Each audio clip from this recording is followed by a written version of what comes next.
blessed. Let's talk about that word. And we're going to start with day 1 of the Practice the Pause Challenge 4, where we're going to be focusing on Matthew chapter 5, verses 1 through 12. Today's day is really focusing on verses 1 through 2.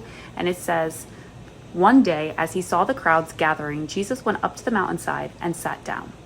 His disciples gathered around him and he began to teach them. Like the disciples, we have a choice of what we gather around and whether or not we come to Jesus and sit at his feet. There's a lot of things we can go to and seek wisdom from or seek happiness from, but may we pause and seek God, seek the kingdom first. May we be silent before him and sit at his feet and give him whatever it is that we're facing today. Let's talk about this. It's a state of happiness and well-being that comes from God's grace. It comes from his favor. And it's not the way of the world. And so many things in this world, or even the phrase, the pursuit of happiness, is talking about the pursuit. It's the pursuing of happiness. And yet we can come to Jesus, the source of everything that we need for our true happiness, not the fleeting ones of the world or ways of the world, but instead the eternal happiness, the eternal joy, the gift of joy, our inheritance. Joy is our inheritance.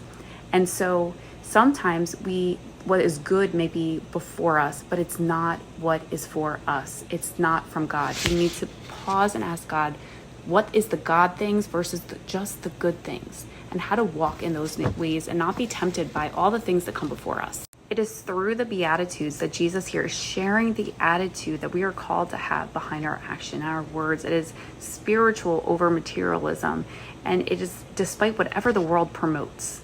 May we stop from running and trying to reach for everything or seek instant gratification. Instead, lean into the one who holds everything that we need. And so may we pause in our busy and see the needs before us today and what God is asking us to do. And God, what do you want me to know about this? What do you want me to do? Pray for the person. Stop into the routines and the busy and push against the whirlpools. And instead, lean into the one, sit at the feet of the one who knows all.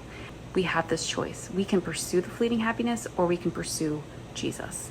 And so seek first the kingdom. True happiness comes from living out our faith and love for God. In Psalm 37, verse 4, it says, "Delight yourself in the Lord, and he will give you the desires of your heart." That doesn't mean that everything that we think is good for us is good for us. That is why we need the Lord to lead us, because he knows our hearts better than we know our hearts. So today, let's find a way to sit and pause and invite Jesus in.